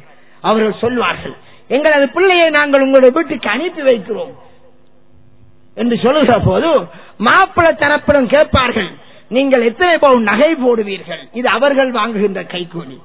ஒரு 10 பவுன் நகை, 15 பவுன் நகை போட வேண்டும், அல்ல 20 பவுன் நகை போட்டு அனுப்ப பவுன் நகை போடுவீர்கள், இது அவர்கள் வாங்கட்டும். ஒரு 20 பவுன் நகை என்றால் அது பெரிய ஒரு அமௌண்ட் ரூபாய், கிட்டத்தட்ட ஒரு 5 லட்சம் ரூபாய் நகை போட்டு அனுப்ப வேண்டும் என்று ஒரு மாப்பிள்ளையின் குடும்பம் அந்த பெண் தரப்பிடம் சொல்லுகிறது, ஒரு 5 லட்சம் ரூபாய் காசு. ஆனால் இங்கே என்ன நடக்கிறது சகோதரர்களே? 5 லட்சம் ரூபாய்க்குள்ள வீடு கட்டிடலாமா? சுப்ஹானல்லாஹ். ஒரு BA கிராஜுவேட், ஒரு GAQ என்னையோ ஒன்றை முடிச்சிட்டார் என்றால் அவருக்கு கால ஓடுதா கை ஓடுதா, அவருக்கு எத்தனை கோல்டு மெடல்கள். சுப்ஹானல்லாஹ். சமுதாயத்திலே எவ்வளவு பெரிய மரியாதை, நரகவாதிகளுக்கு வழங்கப்படுகின்ற மரியாதை. மறுமை நாளையிலே அல்லாஹ் சொல்கிறான், ஊராருடைய சொத்தை, ஏழைகளுக்கு கொடுக்கப்பட வேண்டிய சொத்துக்களை கொடுக்காமல் கஞ்சத்தனம் செய்து சாப்பிட்டார்களே அவர்களுக்கு கடினம் நோவினை தரக்கூடிய வேதனையை கொண்டு நல்ல செய்தி சொல்வாயாக. நோவினை தரக்கூடிய வேதனையை கொண்டு நல்ல ஒரு பசாரத் சொல்வாயாக, நன்மாராயணம் சொல்லுங்கள் என்று அல்லாஹ் சொல்கிறான். அதே மாதிரி நன்மாராயணம் அவர்களுக்கு காத்திருக்கிறது. ஒரு வீடு கட்ட வேண்டும், ஒரு BA முடிக்கிறண்டால், ஒரு கவர்மெண்ட் ஜாப் முடிக்கிறண்டால் அந்த வீட்டுக்கு ஒரு 30 லட்சம் தேவைப்படுகிறது. காணி 3 ஏக்கர் 5 ஏக்கர் கொடுக்க வேண்டும். ஏக்கர் காணி எவ்வளவு? 5 லட்சம் 6 லட்சம் 7 லட்சம் 8 லட்சம். 5 ஏக்கர் காணி என்றால் ஒரு 30 லட்சம் குறைந்த கணக்கு. 30 லட்சம் 30 லட்சம் 60 லட்சம். அதனோடு போதுமாய்க் கொள்வாரா? காசி ஒரு 5 லட்சம் கேட்பார். எதற்கு கேட்பார்?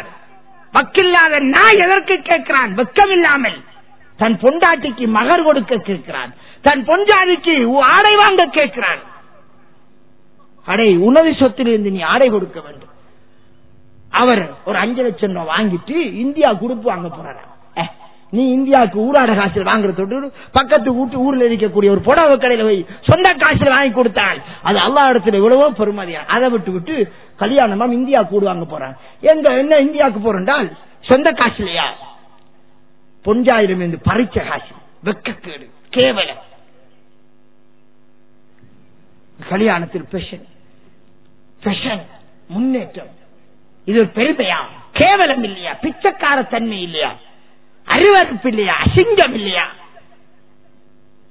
ஒரு கௌரவம், மானம், மரியாதை.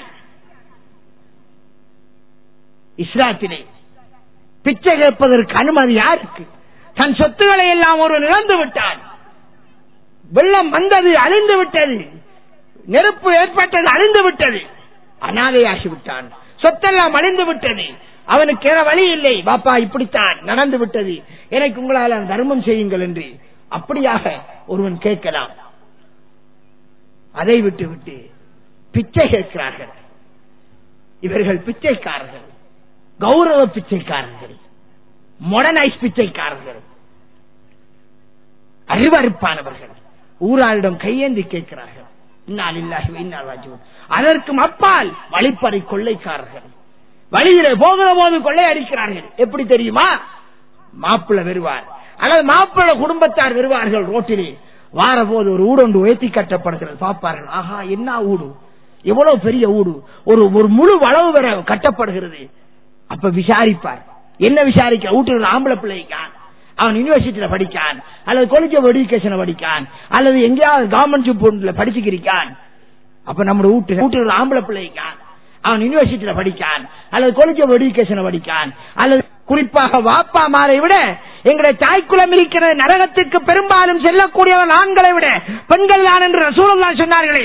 இந்த தாய்க்குலம் நரகத்தின் விரல்களாக போகின்ற இந்த தாய்க்குலம் அதை பார்த்து ஆசைப்படுகிறது. உடனே கண் வைக்கிறார்கள். இந்த வீட்டில பெண் எதுவும் இருக்கிறதா விசாரிக்கிறார்கள். வெளியிலே ஆள் போடுவார்கள், எவ்வளவு சொத்து இருக்கிறது விசாரிப்பார்கள். இப்போது ரேட் பேசுவார்கள். பஸ்ஸில ஏறி கொள்ளையடிக்கிறானே, பஸ்ஸில ஏறி கொள்ளையடிப்பவன் கொள்ளையடிக்கிற போது கத்தியை காட்டுவான். கழுத்தில் இருக்கிற களத்தம்பன் கத்தியை காட்டு குத்தி போட்டு நம்பான். அப்ப பயத்துல கலத்தி கொடுக்கிற மாதிரி இவர்கள் ஒரு ஜொப்புள்ள மாப்பிள்ளையா முற்பன் வானத்திலிருந்து விழுந்த மாதிரி இவர்கள் நினைச்சவர்களுக்கு ஆம்பளை பிள்ளையும் ஜொப்பு வார மாதிரி அடே ஒரு கரப்பொழில் உன் பிள்ளைகளை அப்படியே மோடனாக்கி விடுவான் அல்லாஹ் தஆலா. அடுத்த காலத்தில் கொழும்புக்கு போந்த மாதிரி இவர்கள் நினைச்சவர்களுக்கு ஆம்பளை பிள்ளையும் ஜொப்பு வார மாதிரி அடே ஒரு கரப்பொழில் உன் பிள்ளைகளை அப்படியே மோடனாக்கி விடுவான் அல்லாஹ் தஆலா. அப்செட் ஆயிரும் பிள்ளை சும்மா பஸ் வேன் பிறண்டு அதோட கணக்கு முடிஞ்சு அவர் போற நரகத்தில் போய் தான் கல்யாணம் முடிக்கணும். இதான் லைஃப். இதற்கிடையில் நாம் என்ன செய்கிறோம்? அல்லாஹ்வை மறந்து ரசூலுல்லாஹ்வுடைய வழிகாட்டலை மறந்து பேரம் பேசுகிறோம். இந்த ஆம்பளை பிள்ளை எங்களுக்கு ஒரு பிள்ளை இருக்கிறான் என்று அவ்வளவு சொத்தையும் அப்படி அபகரிக்கிறோம். கல்யாணத்தை பேசுவார்கள், பேசுகிற போது சிம்பிளாக பேசுகிறார்கள். ஒன்றும் தேவையில்லை, இந்த இருக்கிற ஊடே போதும், இதுவே போதும் என்பார்கள். கல்யாண பேச்சுவார்த்தை முடிந்து விட்டது. கடைசியாக திருமணம் முடிக்க போகின்ற அந்த தருணம் வருகிற போது கேள்விப்பட்டார்கள் இவர்களுக்கு மெயின் ரோட்டிலே ஒரு கடை ரூமாம், அங்கால் இந்த இடத்திலே நல்ல ஒரு வயல் நிலம் இருக்கிறதாம், இங்கேயும் வளவு இருக்கிறதாம், அங்கேயும் சொத்து இருக்கிறாம் என்றெல்லாம் சொத்தை எல்லாம் கேள்விப்பட்டதன் பின்னால் கல்யாண தருணத்திலே நாளை கல்யாணம் இரவிலே ஒரு பெரளியை போடுவார்கள். ஒரு பெரளி, ஒரு ஆர்ப்பாட்டம். எல்லாம் பேசியாச்சு, பொன் பார்த்தாச்சு, மாப்பிள்ளை பேசியாச்சு, 2 பேரும் தனிமையிலிருந்து கதைச்சாச்சு, அன்பை பரிமாறியாச்சு, 2 பேரையும் சேர்த்து விடுவதா மிச்சம். மனங்கள் ஒன்று சேர்த்து விட்டது இறப்பினர். மற்ற சொத்துக்களை அப்படி அபகரிப்பதற்காக கொழும்பிலேயும் அவர்களுடைய தம்பிக்காரன் அல்லது காக்காக்காரன் ஆஸ்திரேலியாவிலிருந்து லண்டன்ல இருந்து கஷ்டப்பட்டு ஒரு கடரூம வாங்கி போட்டிப்பான், ஒரு ஊட வாங்கி போட்டான். இந்த எல்லா லிஸ்டையும் வச்சுக்கி கடைசியா எல்லாம் முடியும் நேரம் இப்படி உங்களுக்கு எல்லாம் இருக்காமே, உங்களுக்காக 2 பிள்ளை தானே, அப்ப அதையும் தெரியலாம் தானே என்று ஒரு கருத்தை கேட்பார்கள். கேட்டால் திரையேலாண்டால் அப்ப கல்யாணம் இல்லை, அப்ப கல்யாணம் இல்லை. கல்யாணம் இல்லை என்றால் எங்க போவது? மானம் மரியாதை எல்லாம் போக போகுது. பெண் தரப்பு என்ன செய்வார்கள்? இப்போது தத்தளிப்பார்கள். எல்லாம் சொல்லிவிட்டோம், எவ்வளவு சந்தோஷப்பட்டிருந்தோம், கல்யாணம் நடக்க போகிறது என்று ஆசையோடு இருந்தோம், பிள்ளைக்கு வாழ்க்கை அடைக்க போகிறது என்று இருந்தோம். இப்போது இந்த தருணத்திலே கங்கட்டு போயிடுவான், சதிமானம் உளுந்துருவான், இடி உளுந்துருவான் என்று எத்தனை பெற்றோர் முறப்படுகிறார்களே. இந்த நிலையிலே இந்த மாப்பிள்ளையை பெற்ற அந்த குடும்பத்தினர் என்ன செய்கிறார்கள்? கல்யாணம் இல்லை என்பார்கள். பிள்ளையின் வாழ்க்கை போவதா, சொத்தை பார்ப்பதா? இந்த நிலையில் கஷ்டப்பட்டு வெளிநாடு சென்று அவன் கனடா சென்று உழைத்திருந்தாலும் இவர்கள் கேட்கிறார்கள், எங்களுக்கு இந்த ஊடு தேவையில்லை, கொழும்பூடு அல்லது அதுவும் இதுவும் வேணும் என்றார்களே, கடலும் வேணும் என்றார்களே. என்ன செய்வது? எல்லாத்தையும் எழுதி தருவதாக அப்படியே அவர்கள் உடன்படிக்கைக்கு வருவார்கள். எப்படியோ கல்யாணத்தை முடிப்பார்கள். மனங்கள் பத்துகிறது, உள்ளங்கள் வேகுகின்றது, ரத்தம் கொதிக்கிறது. இந்த சதிமான குடும்பம் எல்லாத்தையும் அபகரித்து விட்டு என்று உள்ளத்திலே மனவேதனையோடு முகத்திலே பொய்யான சிரிப்பை வெளிப்படுத்தியவர்களாக கல்யாணம் நடக்கவில்லையா? இவர்களுக்கும் பஸ்ஸிலே ஒரு ஏறிக்கொண்டு கத்தியை காட்டிக்கொண்டு மாலையை பறிக்கிறவனுக்கும் இடையில் என்ன வித்தியாசம்? அவன் இவனை விட மாபெரிய கொள்ள. இந்த சீதனம் வாங்குறவன் இவன் பெரும் பயங்கர கொள்ளைக்காரன், பயங்கர வழிப்பறி கொள்ளைக்காரன். இவ்வாறான மாப்பிள்ளைகளுக்கு உண்மையான இஸ்லாமிய பெண் செய்ய வேண்டிய தெரியுமா? இவ்வாறு அவன் கேட்கின்ற போது வீட்டில் உள்ள தும்பு கட்டை எடுத்துக்காந்து, ஈக்கு வார கட்டை எடுத்துக்காந்து வெளியிறங்கிற நாயை என்று சொல்ல வேண்டும். நாயை விட மோசமானவர்கள். அல்லாஹ் குர்ஆனிலே இப்படியான நன்றி கட்ட சமுதாயத்தை நாய் என்று சொல்கிறான்.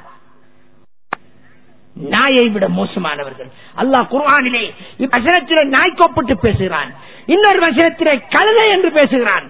மதகுருமார்களாக இருந்து, ஏடு சுமந்தவர்களாக இருந்து, அந்த ஏட்டும்படி வாழாமல் அதன்படி வாழாமல் நடக்கின்ற இது எல்லோருக்கும் தெரிந்தது.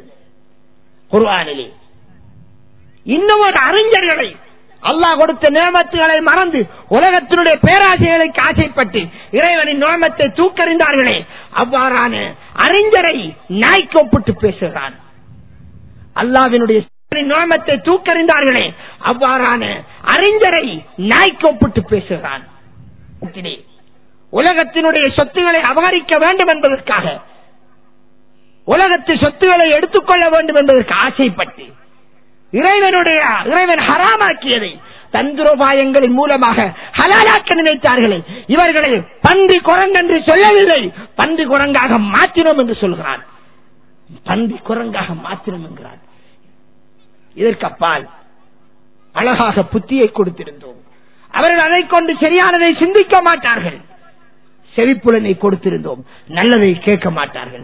இது போன்ற பயான்களை கேட்க மாட்டார்கள். மாறாக கும்மாளம் கூத்து சிந்திக்க மாட்டார்கள். ஒருவருடைய சொத்துக்களை எப்படி அபகரிக்கிறதுக்கான வழிகளை சிந்திப்பார்கள்.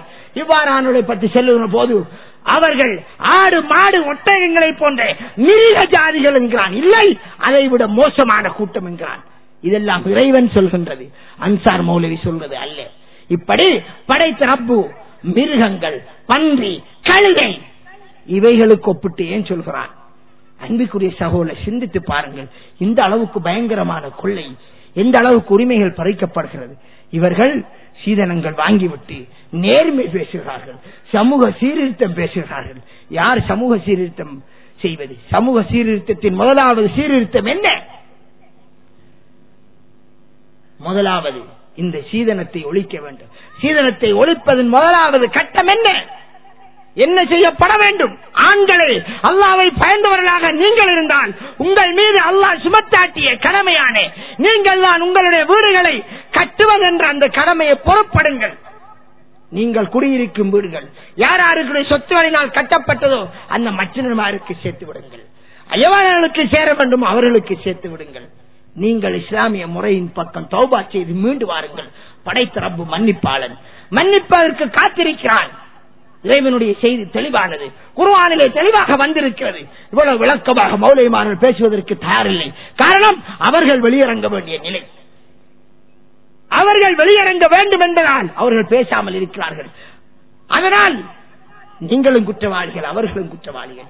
சொல்லவில்லை என்பதால் அவர்கள் சாபத்துக்குரியவர்கள். குர்ஆன் அதை சொல்லுகிறது. இன்னல்லதீன யக்துமூன மா அன்ஸலல்லாஹு மினல் பையினாத்தி வல் ஹுதா மின் பஅதி மா பையனாஹு லின்னாஸி ஃபில் கிதாப். வேதத்தில் தெளிவாக மக்களுக்கு நேர்வழி இன்னதென்று நாம் சொன்னதன் பின்னரும் எவர்கள் மக்களுக்கு அதை எடுத்துச் சொல்லாமல் மறைத்தார்களோ உலாயிக யல்அனுஹுமுல்லாஹ், அவர்கள் மீது அல்லாஹ் சாபமிடுகிறான். சாபமிடுபவர்களும் சாபமிடுகிறார்கள். அல்லாஹ்வுடைய சாபம் அவர்கள் மீது உண்டாகிறது என்று அல்லாஹ் சொல்கிறான். அதனால் மதகுருமார்கள் சொல்லவில்லை என்பதால் நீங்கள் தப்ப முடியாது. ஏன்? குர்ஆன் என்பது எல்லோருக்கும் தெளிவாக வந்தது. மொழிபெயர்ப்பு எங்கும் நிறைந்திருக்கிறது. படிக்கலாம், எடுத்து நடக்கலாம். மறுமையிலே காரணம் சொல்லி தப்ப முடியாது. எனவே அல்லாஹ்வை பயந்து கொள்ளுங்கள்.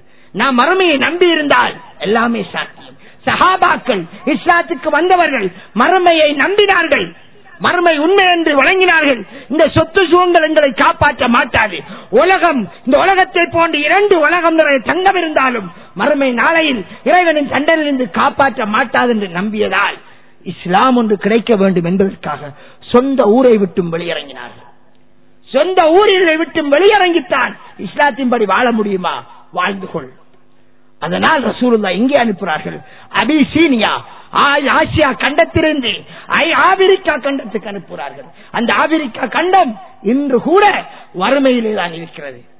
எதியோப்பியாவுக்கு அனுப்புகிறார்கள். எதியோப்பியா இன்றும் வறுமையின் உச்சத்திலே உலகத்திலே இருக்கிற நாடு. மக்காவிலே இருந்து இஸ்லாத்தின்படி வாழணுமா? ஊரை இடுங்கள், ஊரை இறங்கள், சொத்தை இறங்கள், குடும்பத்தை இறங்கள். நரகத்திலிருந்து தப்ப வேண்டுமா? எதையும் நீங்கள் இழக்கலாம், முழு சொத்தையும் இழக்கலாம். அல்லாஹ்வின் தண்டனையிலிருந்து தப்புவதற்கு அதுதான் வழி என்றால் எந்த கௌரவத்தையும் இழக்கலாம். எல்லாத்தையும் இழந்து நரகத்திலிருந்து தப்புவதற்கு வழியை தேடுங்கள். நீங்கள் போகின்ற இடம் இருந்த இடத்தை விட ஆப்பிரிக்கா நாடு, எதியோப்பியா போன்று கஷ்டமான பிரதேசமா இருந்தாலும் போகத்தான் வேண்டும். இதுதான் அல்லாஹ்வையும் ரசூலையும் பயந்தவர்கள் செய்ய வேண்டியது. அல்லாஹ்வின் அச்சம் இருந்தால் நீங்கள் செய்வீர்கள். அல்லாஹ்வையும் மறுமை நாளை நம்பியிருந்தால் செய்வீர்கள். மறுமை நாளையிலே அல்லாஹ் உங்களை மஹ்ஷர்ல எழுப்பி நித்தாட்டி வச்சு வைக்கின்ற போது 50,000 வருஷம் என்ன பதில் சொல்வீர்கள்? 50,000 வருஷம், ஒரு 50 வருடம் குடும்ப வாழ்க்கைக்காக யாருடைய சொத்துக்களை அபகரிக்கிறீர்களே, நல்லா இருக்கணும் என்பதற்காக, மற்ற நம்மளை நல்ல முறை போட வேண்டும் என்பதற்காக யாருடைய சொத்தை அபகரிக்கிறோமே, 50,000 வருஷங்கள் மஹ்ஷர் மைதானத்திலே தத்தளிப்போம், நிர்வாணிகளாக ஓடி செய்வோம்.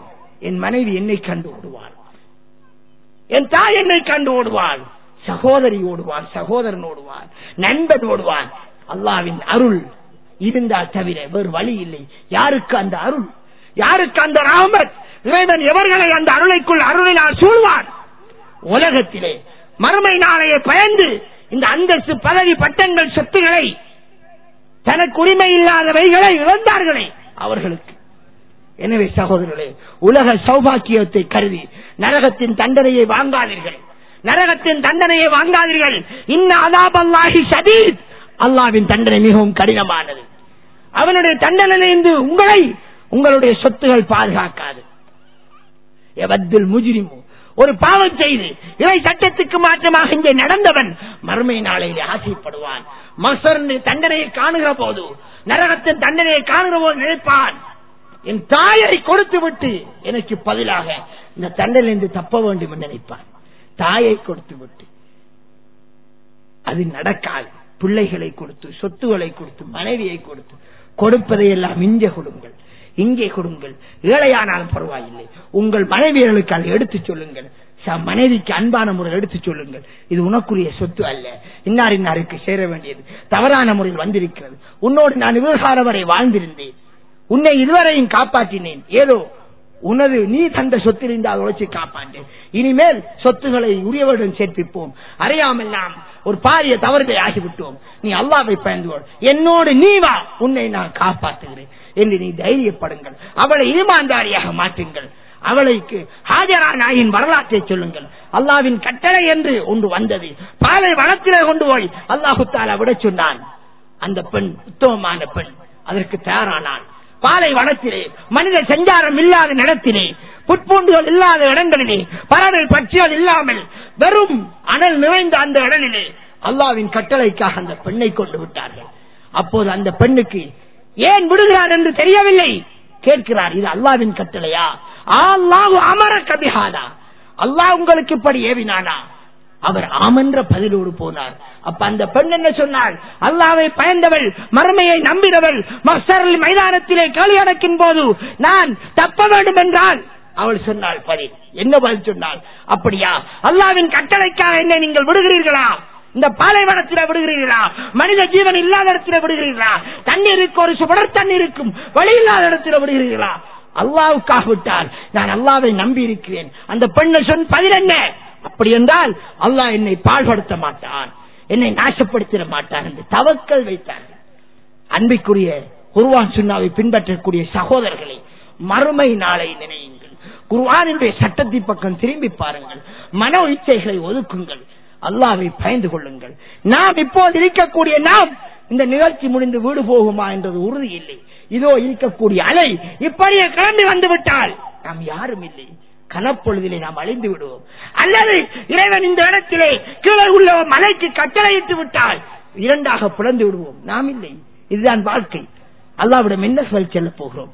அங்கே வீட்டிலே நாம் அடக்கி வைத்திருக்கக்கூடிய எந்த சொத்தும் எங்களை காப்பாற்ற முடியாது, எதுவுமே காப்பாற்ற முடியாது. எனவே இது வாழ்க்கை அல்ல. அழிய வந்த இடம், அழிய வந்த இடம், வாழ வேண்டிய இடம் எங்கோ இருக்கிறது. அந்த இடத்தை தேடி போக போகிறோம். எனவே அழிய வந்த வாழ்க்கைக்காக, அழிவே இருக்கக்கூடிய வாழ்க்கைக்காக நரகத்தை தேர்ந்தெடுத்து 50,000 வருடம் ஒரு நாள் மஹ்ஷர் மைதானம், அதிலிருந்து சென்றால் அதற்கு அப்பால் நரக வாழ்க்கை, கோடான கோடி வருடம் நெருப்பிலே பெறல வேண்டும், நெருப்பிலே பெறல வேண்டும். நாம் அனுபவித்தோமே. பெட்ரூம், அட்டாச் பாத்ரூம் கேட்டோம், காசு இல்லை. அட்டாச் பாத்ரூம் கேட்டோம், மார்பிள் போட்டு கேட்டோம். இப்படியெல்லாம் கேட்டு கேட்டு கேட்டு யாரெல்லாம் கஷ்டப்பட்டு உழைத்த சொத்துக்களை அபகரித்தோமே, பஞ்சனை மெத்தை போட்டு கேட்டோம். இதெல்லாம் மர்ம நாளையில எங்களுக்கு அல்லாஹ் குர்ஆனிலே சொல்ற மாதிரி இல்லாதவர்களின் சொத்துக்களை, அனாதைகளின் சொத்துக்களை அநியாயமாக சாப்பிடுகிறார்கள். அவர்கள் சாப்பிடுவதெல்லாம் நெருப்பைத்தான் என்று சொல்கிறான். அவர்கள் நரகம் தான் போய் சேர்வார்கள் என்று சொல்றான். நாங்கள் படுக்கிற மெத்தை நெருப்பு மெத்தை. நன்றாக சிந்தித்துக் கொள்ளுங்கள். சீதனம் வாங்கிய உங்களுடைய வீட்டிலே அந்த கட்டிலே உங்களுக்காக போடப்படுகிற மெத்தை நரக நெருப்பின் மெத்தை என்பதை சிந்தித்துக் கொள்ளுங்கள். உங்களுக்கு தரப்படக்கூடிய 6 மாத சோறு இருக்கிறதே, நரக நெருப்பு 6 மாத சோறு என்பதை நீங்கள் விளங்கிக் கொள்ளுங்கள். நீங்கள் பொட்டிக்காசின் பெயரால் உங்களுடைய உம்மாமாருக்கும் சாட்சிமாருக்கும் வாங்கி கொடுக்கிறீர்களே, இது நரகத்தின் நெருப்பு பொட்டி என்பதை விளங்கிக் கொள்ளுங்கள்.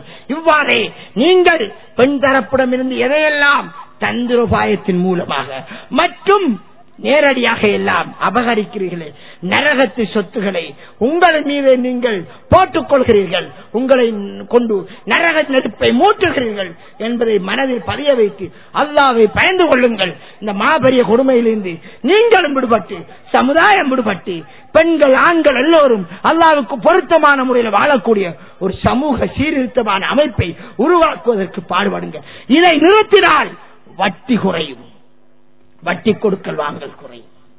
ஏன் வட்டிக்கு வாங்குகிறான்? ஏன் சொத்துக்களை கூட தேடுகிறான்?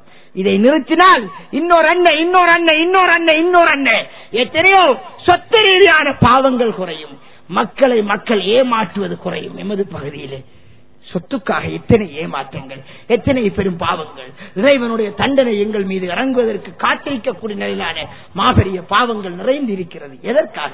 குறைஞ்சபட்சம் மீன் வித்து செல்கிறானே பாதையிலே, அந்த மீன் வித்து செல்கிறேன். நேற்று நாரிய ஐஸ் மீனை அவன் வித்து செல்கிறான். நேற்று நாரியது, அதில் ஐஸை போடுகிறான், கடல் மண்ணை கலக்கிறான், புது மீனை போன்று எடுத்துக்கொண்டு வருகிறான். அவன் அழகாக வித்து போகிறான். நல்ல மீனா என்று கேட்டால் ஓமங்கிறான். இது நல்ல, உங்களிடம் பொய் சொல்வேன் நான் மௌலவி என்று சொல்லி அவன் சொல்லி அப்படியே நாரின மீனை வித்து விட்டு போகிறான். ஐஸாக இருந்தது வழங்கவில்லை. மனைவியிடம் எடுத்து சென்றால் இது என்ன நாரின மீன் என்கிறான். ஏன் தெரியுமா? அவன் அந்த ஐஸ் மீனை அவித்து வீட்டில் இருக்கிற குமரை காப்பாற்ற வேண்டும் என்று அவனுடைய நிலை. வீட்டிலே வசதி இல்லை, வீடு கட்ட வேண்டும், கஷ்டப்பட்டு அத்திவாரத்தை போட்டு விட்டேன், மேசனுக்கு காசு கொடுக்க வேண்டும், அங்க நில வாங்க வேண்டும், கல்லு வாங்க வேண்டும், காசு இல்லை. பொய் சொல்லி எப்படியோ ஏமாற்றியாவது, மற்றவருடைய சொத்தை சுரண்டியாவது, அப்படித்தான் வீடை கட்ட வேண்டும். அரசாங்க காரியங்களுக்கு போகிறீர்கள், அங்க அரசாங்க உத்தியோகத்திலே ஒரு பேப்பர் எடுப்பதென்றால் 100 ரூபாய் மஞ்சள் நோட்டு போக வேண்டும், பிறகு ரெட் நோட்டு போக வேண்டும், பச்சை நோட்டு போக வேண்டும். ஏன்? அவன் பார்க்கிறான் கவர்மெண்ட் தரக்கூடிய சம்பளம் காணாது, 20,000 காணாது, வீட்டிலே குமர் இருக்கிறான், வீடு கட்ட வேண்டும். இது ஒரு தண்டனை என்றால் அவர் வீடு கட்டி வீடு வாங்கினால் அவர் வீடு வாங்கியதால், சீதனம் வாங்கியதால் அல்லாஹ் அவருக்கு பொம்பளையை கொடுத்து அல்லாஹ் கொடுக்கிற தண்டனை, நீ ஒரு வீடு கட்ட பின்வாங்கியதால் 5 வீடு கட்டாண்டு 5 பொம்பளையை கொடுக்கான், அல்லது 2 வீடு கட்டி 2 பொம்பளையை கொடுத்து அது தண்டனை. ஒவ்வொருவர் நாம இப்ப கல்யாணம் முடிக்கிறதுக்கு வீடு கட்ட பின்வாங்கிறோமே, நீங்க வாழ்க்கையில வீடு கட்டுவது இல்லையா? கட்ட போறேன். உங்களுக்கு ஒரு வீடு கட்ட விட்டேன், அல்லாஹ் பொம்பளை பிள்ளையை தந்தால் திருப்பி திருப்பி உழைச்சு கட்டுறான். அப்படி கட்டுற போது எவ்வளவு அநியாயத்தை செல்லாய். அரசாங்கம் தருகின்ற சம்பளம் காணாதண்டு கிம்பளம் என்ற பெயரிலே, அன்பளிப்பு என்ற பெயரிலே, நற்காட்சி என்ற பெயரிலே, அல்லது சந்தோஷ காட்சி என்ற பெயரிலே 1000 2000 என்று மக்களிடம் சுரண்டுகிறாய். சுரண்டி லஞ்சம் வாங்கி நெருப்பை திங்குகிறாய். அதை கொண்டு என்ன செய்கின்றாய்?